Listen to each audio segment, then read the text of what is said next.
नमस्कार, मैं हूं विवेक रंजन और आप देख रहे हैं द क्रेडिबल न्यूज। आरएसएस को लेकर एक बड़ा खुलासा हो रहा है। आरएसएस अब भारत नहीं बल्कि विदेश में शाखा खोलने की तैयारी में है। ये बात हम इसलिए कह रहे हैं क्योंकि प्रिज्म नाम की एक मीडिया आउटलेट ने ये खुलासा किया है कि आरएसएस ने अमेरिका के एक बड़े फर्म को करीब 3.25 करोड़ रुपए दिए हैं। अब इस खुलासे के बाद लगातार लोग इस पर टिप्पणी कर रहे हैं, लगातार तंज कस रहे हैं। कांग्रेस भी लगातार इस पर सवाल उठा रही है कि आखिर आरएसएस के पास ये पैसा आ कहां से रहा है। इन्हीं सब बातों को लेकर के हम सीधा चलते हैं। हमारे साथ हैं अशोक कुमार पांडे सर। सर, ये 3.25 करोड़ रुपए का जो खुलासा हुआ है कि आरएसएस दे रहा है, अब अमेरिका में लॉबिंग करने की पूरी कोशिश है वहां के सांसदों और अधिकारियों को मिलाने की। कैसे देख रहे हैं इस पूरे प्रकरण को? देखिए, जिस चीज को हमारे यहाँ दलाली कहा जाता है वही अमेरिका में लॉबिंग है। एक बात समझना चाहिए, लॉबिंग का मतलब ये होता है फॉर्म्स होती हैं, उनको आप पैसा दीजिए और पैसा लेकर वो वहां के जो सेनेटर्स हैं और बाकी लोग हैं उनको प्रभावित करती हैं ताकि जो वो बयान दे सकें, संसद में बोल सकें और छवि निर्माण वगैरह का काम कर सकें। हथियारों की कंपनियां हो, इस तरह के बिजनेस हो, सरकारें हो, ये सब अपने अपने लॉबिंग एजेंट जो हैं वहां पर रखती हैं। भारत सरकार का भी आपने देखा था, आया था कि 2 जगह लॉबिंग के लिए पैसे वो दे रही है और भारत सरकार के लिए लॉबिंग हो रही है। उसमें कोई बड़ी बात नहीं है क्योंकि लगभग सारी सरकारें इस तरह की लॉबिंग कराती हैं। यहां समस्या क्या है कि आरएसएस लॉबिंग करा रहा है। अब आरएसएस अपने आप को एक सांस्कृतिक संगठन कहता है, कल्चरल ऑर्गेनाइजेशन कहता है। बिल्कुल, हाँ। वो कहता है हम राजनीतिक संगठन नहीं है और इसी आधार पर वो अपने नॉन रजिस्ट्रेशन को सही ठहराता है कि हमको रजिस्ट्रेशन की कोई जरूरत नहीं है। ना तो हम पैसा कमाने वाली संस्था है, ना पॉलिटिकल संस्था है, ना मोदी जी कहते हैं कि एनजीओ दुनिया का सबसे बड़ा है। अब एनजीओ के तो रजिस्ट्रेशन की जरूरत होती है, उसके लिए बाइलाज बनाने होते हैं, नियम कानून होते हैं, रिटर्न भरना होता है, टैक्स देना होता है, सब करना होता है। आरएसएस भारत में रजिस्टर्ड कंपनी नहीं है, रजिस्टर्ड एनजीओ नहीं है, रजिस्टर्ड संस्था नहीं है, नंबर 1। दूसरा, वो खुद को कल्चरल ऑर्गेनाइजेशन कहती है। और प्रिज्म में जो रिपोर्ट आई है, मैं गया था उसकी वेबसाइट वगैरह भी चेक किया था, वो स्क्रीन पर दिखा दीजिए। मैंने लाल रंग से घेरा उस पर बनाया हुआ है जहां राष्ट्रीय स्वयंसेवक संघ का लिखा हुआ है। तो ये तो बिल्कुल क्लियर है। सुनील अंबेडकर ट्विटर पे पोस्ट करते हैं कि आरएसएस भारत में काम करता है और उसने अमेरिका किसी फॉर्म से संपर्क नहीं किया है। ये तो वो सही नहीं कह रहे हैं क्योंकि वेबसाइट पे, या तो वेबसाइट पे ही गलत है तो इनको फिर उस वेबसाइट पे केस करना चाहिए। लेकिन वेबसाइट पे गलत नहीं होता है क्योंकि हर लॉबिंग फॉर्म को अमेरिका में बताना होता है कि उसने लॉबिंग के लिए किससे कितना पैसा लिया। तो बहुत पारदर्शी मामला होता है। वो आपको मैं स्क्रीन पे दिखा दे रहा हूं, दिखा दीजिए उसको स्क्रीन पे, तो लोग समझ जाएंगे कि आरएसएस का नाम तो है, ये बयान किसी काम का नहीं है। अब ये जो संस्था है, लॉबिंग फर्म है, वो बड़ी लॉबिंग फर्म है, कोई छोटी मोटी नहीं है। मैं बताऊंगा किस तरह से बड़ी है वो। स्क्वायर पैटर्न बॉक्स इसका नाम है, लॉ फर्म है और साथ में ये लॉबिंग का काम भी करती है। अब मैं अगर आपको ये बताऊं कि ये वही फर्म है जो पाकिस्तान के लिए भी लॉबिंग करती है, यानी एक नेशन स्टेट एक देश के लिए लॉबिंग करती है। अब पाकिस्तान और आरएसएस के लिए लॉबिंग करने वाली फर्म एक ही है। ये अपने आप में मजेदार चीज कह लीजिए, आश्चर्यजनक कह लीजिए, आयरनी कहना चाहिए, जो कहना चाहें आप कह लीजिए। लेकिन एक ऐसी फर्म जो पाकिस्तान के लिए लॉबिंग करती है, वो आरएसएस के लिए भी लॉबिंग कर रही है। अब चलिए, पाकिस्तान के लिए या हिंदुस्तान के लिए या इजराइल के लिए लॉबिंग तो समझ में आती है। उनको हथियार खरीदना होता है, संपर्क बनाने होते हैं, अपने देशों की छवि सुधारनी होती है, लोन लेना होता है, दुनिया भर की चीजें होती हैं जिसके लिए लॉबिंग होती है। सवाल यह है कि आरएसएस जो है वो लॉबिंग क्यों कर रही है? आरएसएस को अमेरिका में लॉबिंग की जरूरत क्यों पड़ गई, ये बड़ा सवाल है। देखिए, मैं अभी हाल में यूरोप गया था, आप जानते हैं, और वहाँ तमाम सारे लोग, जब मैं जाता हूँ तो वहाँ बहुत सारे यार दोस्त हैं। हिंदुस्तानी लोगों को ही जानता हूँ, वहाँ के लोगों से बहुत अभी परिचय ऐसा नहीं है मेरा, लेकिन हिंदुस्तानी बहुत सारे यार दोस्त हैं। कोई वहाँ डॉक्टर है, कोई इंजीनियर है, कोई प्रोफेसर है, पढ़ा रहे हैं, उनसे बात होती रहती है। और सब लोग ये बताते हैं कि आरएसएस की शाखाएं जो हैं, संस्थाएं जो हैं, आरएसएस नाम से नहीं, एचएसएस है और भी नाम है, इस तरह के नामों से पश्चिम में भी काम करती हैं। और पश्चिम में जो हिंदू रह रहे हैं, जो जिनको एनआरआई आप कहते हैं, उनके बच्चों के बीच में काम करती हैं। कभी जैसे क्या होता है कि संस्कारी बनाने के नाम पे कि यहाँ आपके बच्चे संस्कार नहीं सीख पाएंगे। मेरी बेटी लंदन में पढ़ती थी, उसने भी बताया कि यूनिवर्सिटी के अंदर भी वो लोग एक्टिव थे। तो पूरे पश्चिम में जो है आरएसएस के लोगों ने अपना एक बनाया हुआ है पूरा। अच्छा, पहले छोटा संगठन था, दब छुप के काम करते थे तो बहुत बात नहीं होती थी। अब ये हुआ है कि संगठन ये बड़े हो गए हैं। अमेरिका में आपको याद होगा, जातिवाद के खिलाफ एक कानून आया था और बड़ा आश्चर्य हुआ था कि अमेरिका में क्यों आया, क्योंकि वहां भी जो लोग गए हैं उन लोगों के बीच में भी शिकायत आई कि जातिवादी व्यवहार करते हैं या दलितों के साथ बुरा व्यवहार करते हैं। ये तो एक पक्ष है। साथ में वहां पर आप लगातार देखते हैं कि हिंदुत्व की विचारधारा का बढ़ावा देना उसको, या बाकी सारी चीजें करना, या वहां से चंदा इकट्ठा करके यहां भेजना, ये सब हुआ है। भाजपा सत्ता में आई है और सब जानते हैं भाजपा के सत्ता में होने का मतलब आरएसएस के सत्ता में होना है। सब जानते हैं कि आरएसएस ही मुख्य चीज है। गोलवलकर कहा करते थे कि जो आरएसएस है वो मदारी है और बाकी सब जो है वो जमूरे हैं। तो हम जिसको कहते हैं पॉलिटिक्स करता है, जिसको हम कहते हैं ये कर दो, बीजेपी को आरएसएस लंबे समय तक चलाती रही है, सब जानते हैं।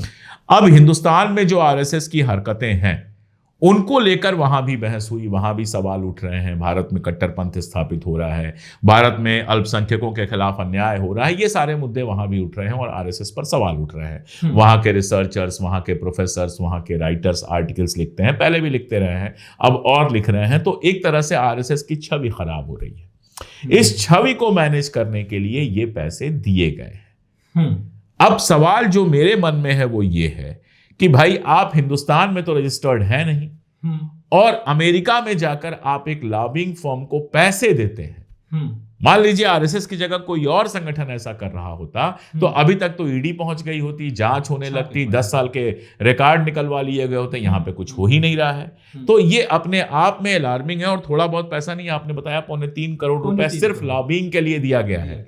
इसके आगे पीछे कितना खर्चा हुआ होगा वो छोड़ दीजिए। तो एक संस्था के पास इतने ज्यादा पैसे हैं कि दिल्ली और बाकी जगहों पर 5 स्टार ऑफिस बन रहे हैं, आप 3.25 करोड़ रुपया वहां दे रहे हैं, इतने बड़े बड़े कार्यक्रम हो रहे हैं। इतने पैसे अगर एक संस्था के पास आ रहे हैं तो उसकी जांच क्यों नहीं हो रही है, उसको टैक्स के दायरे में क्यों नहीं लाया जा रहा है, उसके रजिस्ट्रेशन की प्रक्रिया क्यों नहीं शुरू करवाई जा रही है, ये बड़ा सवाल है। मोहन भागवत में कह दिया कि हिंदू धर्म भी रजिस्टर्ड नहीं है, कोई बात है भाई रजिस्टर्ड। आप पैदा होते हैं तो आपका जो बर्थ सर्टिफिकेट बनता है उसमें आपका धर्म लिखा जाता है और वही रजिस्ट्रेशन है जी। और आप कोई धर्म है, आप तो एक संस्था है ना, आप हिंदू धर्म तो है नहीं। तो ये अपने आप में मतलब थोड़ा आश्चर्यजनक मामला तो है। सर इसमें एक चीज और है कि जो इसमें एक बात और आई है कि फारा नाम का जो एक कानून है वहां पर, उसके तहत जैसे आप बात कर रहे थे कि रजिस्ट्रेशन होना बहुत जरूरी है और अमेरिका में कुछ कानून बड़े कठोर हैं। तो आरएसएस ने कैसे चकमा दिया, क्योंकि फारा जो है वो मुझे नहीं लगता चकमा दिया होगा। मैं आपको बहुत साफ बताऊं कि अगर चकमा दिया होता तो लॉबिंग फर्म पे भी कार्रवाई हो गई होती और इन पे भी कार्रवाई हो गई होती। वो अमेरिका है, वो इंडिया नहीं है जहां इनका शासन है। तो मुझे ऐसा लगता है कि आगे खुदाई होगी, आगे रिसर्च होगा तो आपको पता चलेगा कि ये भारत में रजिस्टर्ड नहीं है लेकिन अमेरिका में रजिस्टर्ड है।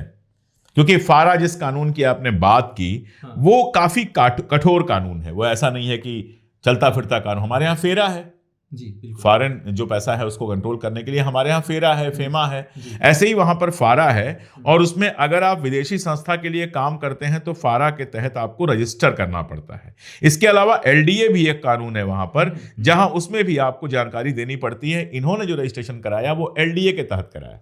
अब एलडीए क्या है, थोड़ा सा उतना सख्त नहीं है, तो वहां आपको जानकारी तो देनी पड़ती है, लेकिन ये छुपा दिया कि आरएसएस बेसिकली एक विदेशी संस्था है। इन्होंने ये क्लेम किया होगा कि आरएसएस तो यहीं का संगठन है। अब इंडिया में तो रजिस्ट्रेशन है नहीं, वहां रजिस्ट्रेशन कराया होगा इसलिए कह दिया कि वहीं का संगठन है। तो ये अपने आप में एक धोखाधड़ी है। इन्होंने ये नहीं बताया कि भारत में जो आरएसएस है हम उसका हिस्सा हैं, वहां पर जो आरएसएस है, वहां पर जो आरएसएस बनी होगी उसी को अपना मुख्य संगठन बता दिया। तो इनका रजिस्ट्रेशन एलडीए में हो गया, फारा में नहीं हुआ। तो जैसा मैंने आपसे कहा था कि बिना रजिस्ट्रेशन के नहीं हो सकता, तो एलडीए में इनका रजिस्ट्रेशन है, फारा में इनका रजिस्ट्रेशन नहीं है। और इन्होंने कुछ ऐसा दिखाया है कि वो वहीं की संस्था है, वहां रहने वाले हिंदुओं की संस्था है। भारत में जो आरएसएस है उससे इसका कोई लेना देना नहीं है। अब जरा इसको एनालाइज कर लीजिए। अब वहां पे जो आरएसएस है वो तो इतना बड़ा है नहीं कि उसको इमेज बिल्डिंग की जरूरत पड़े। हाँ। आरएसएस के अच्छा नाम एक ही आरएसएस, भाजपा, आरएसएस, कांग्रेस, नाम तो एक ही है। तो अब अगर आरएसएस की छवि सुधारी जाती है वहां की संस्था के नाम पे, तो मूलतः सुधार तो यहां की संस्था की रही है। तो आप अगर देखें तो अमेरिकी कानूनों के साथ भी इन्होंने जो है खेल करने की कोशिश की है। अब ये खबर आई है, खबर आगे जाएगी, अमेरिका में कोई जांच होती है नहीं होती है ये देखा जाएगा। इंडिया में तो कुछ होना नहीं है। क्या ट्रंप मेहरबान रहेंगे इसमें? मुझे नहीं लगता कि ट्रंप के लेवल की ये बात है। ट्रंप का लेवल बहुत ऊंचा है। ट्रंप तो अभी मोदी जी पे मेहरबान रहेंगे कि नहीं रहेंगे, कब मेहरबान होंगे, कब टैरिफ हटाएंगे, ये सब देखने का मामला है।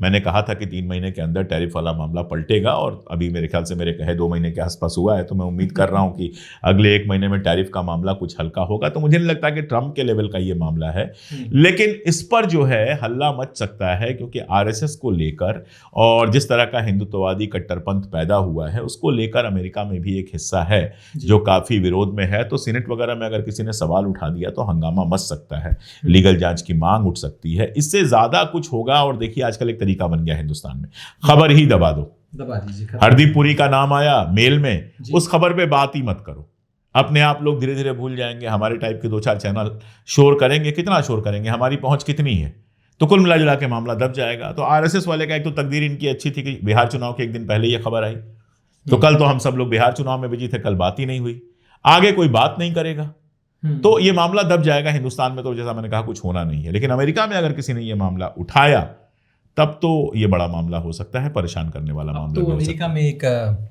ममदानी भी जीत चुके हैं और लगातार ममदानी का बहुत नहीं, ममदानी एक शहर के मेयर हैं, अमेरिका के इतने बड़े नेता नहीं हैं। और देखिए ममदानी अमेरिका में पैदा नहीं हुए हैं, तो वो कभी अमेरिका के राष्ट्रपति नहीं बन सकते और इस तरह के जिम्मेदार पदों पर नहीं जा सकते। तो ममदानी को इससे जोड़ना मेरे ख्याल से कोई मतलब नहीं है। ममदानी कहीं ये मामला उठा सकते हैं, लेकिन मुझे नहीं लगता कि ममदानी इस मामले को उठाएंगे। ममदानी अपने शहर और बाकी सारे मामलों पर ही ज्यादा कंसंट्रेट करेंगे। बाकी ममदानी क्या करते हैं ममदानी जाने। हमारे लिए इसलिए महत्वपूर्ण है कि आरएसएस हमारे देश की संस्था है और क्लेम करती है कि कल्चरल संस्था है, लेकिन यहां जब आप देखते हैं तो पता चला कि अमेरिका में आपने जो रजिस्ट्रेशन करा के रखा हुआ, इंडिया में रजिस्ट्रेशन नहीं कराओगे और अमेरिका में रजिस्ट्रेशन कराओगे। तो ये जो खेल है, प्रियांक खड़गे ने सवाल भी इस पर उठाया है। फंडिंग को लेकर बहुत सारे लोग सवाल पूछते रहे कि भाई इस देश में अगर आप छोटी से छोटी संस्था बनाइए, एक जिले में काम करने वाली, 5 गांव में काम करने वाली संस्था बनाइए, तो भी आपको रजिस्ट्रेशन कराना पड़ता है। कहां से पैसा आप ले रहे हैं, किसको पैसा दे रहे हैं, फेरा फेमा दुनिया भर का तमाशा। अगर विदेश से किसी के पास पैसा आ जाए तो उसका 1-1 रुपए का हिसाब देना पड़ता है। हम लोग के चैनल के लिए बहुत सारे लोग बाहर बैठे हैं, कहते हैं कि हम मदद करना चाहते हैं, हम हाथ जोड़ लेते हैं कि भाई आप इतना ही मदद कीजिए कि चैनल देखते रहिए, पैसा वैसा मत भेजिए, क्योंकि इस चक्कर में हमको पढ़ना ही नहीं है। हमारे पास इस तरह का सुविधा नहीं है कि हम विदेश से कोई पैसा लें, और जरूरत भी नहीं है, थोड़े में हमारा काम चलता है, कोई टेंशन नहीं है। लेकिन इतनी बड़ी संस्था जिसके इतने बड़े काम चल रहे हैं, अमेरिका में आप पैसा दे रहे हो 3.25 करोड़, यहां मैंने बताया कि 5 स्टार आप देख ही रहे हो, ऑफिस बन गया है, तो इतना सब है तो कम से कम हिसाब तो लेना चाहिए। इनके यहाँ एक और सिस्टम है जिस पर प्रियांक खड़गे ने बात की है, इनके जो फुल टाइम कार्यकर्ता होते हैं, जो पूरा वक्ती होते हैं, जो केवल होल टाइमर जिसको कहा जाता है, तो उनको तनख्वाह भी दी जाती है। अब इतने बड़े बड़े लोगों का कार्यक्रम किया जाता है, उनको महीने की तनख्वाह दी जाती है। आरएसएस उनको महीने की तनख्वाह देता है जो इनके पूरा वक्ती कार्यकर्ता होते हैं। तो वो तनख्वाह कैसे दी जाती है, इतने बड़े बड़े कार्यक्रम चलते हैं वो कैसे होते हैं, लगातार इनके जो क्या कहते हैं सरसंघ चालक और बाकी सारे लोग हैं वो यात्राएं करते हैं, उनको जेट प्लस की सुरक्षा मिली हुई है। अब नियमतः तो सुरक्षा का उनको भुगतान करना चाहिए, क्योंकि वो प्राइवेट व्यक्ति हैं, तो क्या वो भुगतान कर रहे हैं? अगर भुगतान कर रहे हैं तो कहां से वो पैसा आ रहा है? तो सवाल तो बहुत सारे हैं। एक ऐसी संस्था है जिसके पास अरबों की संपत्ति है। अब लेकिन सरकार, और मेरा सवाल तो यह है कि चलो अभी तो बीजेपी की सरकार, इससे उम्मीद नहीं, कांग्रेस सरकार ने भी कभी इस तरह का हिसाब लेने का कोशिश नहीं किया। तो ये जो हुआ कि छोड़ दिया गया एक संस्था को, किसी नियम के तहत नहीं बांधा गया, ये मुझे लगता है अपने आप में एक बहुत खतरनाक बात है। प्रियांक खड़गे साहब को ये सवाल जो है अपने सीनियर से भी पूछना चाहिए, कांग्रेस में भी पूछना चाहिए कि भाई आपकी सरकार में आपने हिसाब क्यों नहीं लिया, या कर्नाटक सरकार से भी पूछना चाहिए कि वहां जो आरएसएस है उससे हिसाब किताब क्यों नहीं ले रहे हैं, उसको रजिस्ट्रेशन पे प्रेशर क्यों नहीं बना रहे। अगर विपक्ष के सारे जहां जहां सरकार है वही अगर दबाव बना दे तो उनको स्टेट लेवल पर रजिस्ट्रेशन करवाना पड़ेगा। बिल्कुल करना पड़ेगा। दर्शकों, ये जो आरएसएस को लेकर के एक नया ये खुलासा हुआ है, वास्तव में कई सवाल खड़े करता है। सवाल ये भी खड़ा होता है कि इतना पूरे देश भर में समाज सेवा के नाम पर, चंदे के नाम पर, खासकर मैं खुद 5 साल उसका विद्यार्थी रहा हूँ शिशु मंदिर का, और मैंने चंदे बहुत दिए हैं, बहुत सारी चीज़ें दी हैं, तो मुझे नहीं लगता कि ऐसे समाज सेवा के नाम पर ये 3.25 करोड़ अगर एक फर्म को देकर के अपने प्रचार प्रसार के लिए सिर्फ खर्च किया जा रहा है, तो सवाल है कि ये पैसा आखिर आ कहाँ से रहा है। मोहन भागवत अगर ये कहते हैं कि हम संविधान के दायरे में रह के काम कर रहे हैं तो हमें रजिस्ट्रेशन की जरूरत नहीं है, ये तो पूरी तरीके से बेतुकी बात है, बिना तर्क की। ये तो कोई भी कह सकता है। हाँ। ये तो कोई भी कह सकता है कि भाई हम संविधान के दायरे में हैं। हाँ। अब संविधान के दायरे में हैं कि नहीं है, ये तो नियम कानून तय करेंगे ना, कोर्ट तय करेगा। आप जब रजिस्टर्ड ही नहीं होंगे तो कहां से तय होगा कि आप दायरे में रह के कर रहे हैं कि बिना दायरे के कर रहे हैं। तो दर्शकों देखते हैं कि आपकी नज़र कितना रहती है इस खबर पर। हालांकि हमने इस खबर को आपके लिए लाया और ऐसी चीज़ें जो निकल जाती हैं साइड से, मेन मीडिया से, उसे हम कोशिश करते हैं कि आपके सामने हो और आप इस पर विचार करिए। आपकी क्या प्रतिक्रिया है? कोई आपका भी जुड़ाव है आरएसएस के साथ ऐसा चंदा देने या लेने का? ज़रूर प्रतिक्रिया में बताइएगा आप सब। अगले वीडियो के लिए इंतजार करिए, देखते रहिए द क्रेडिबल न्यूज़।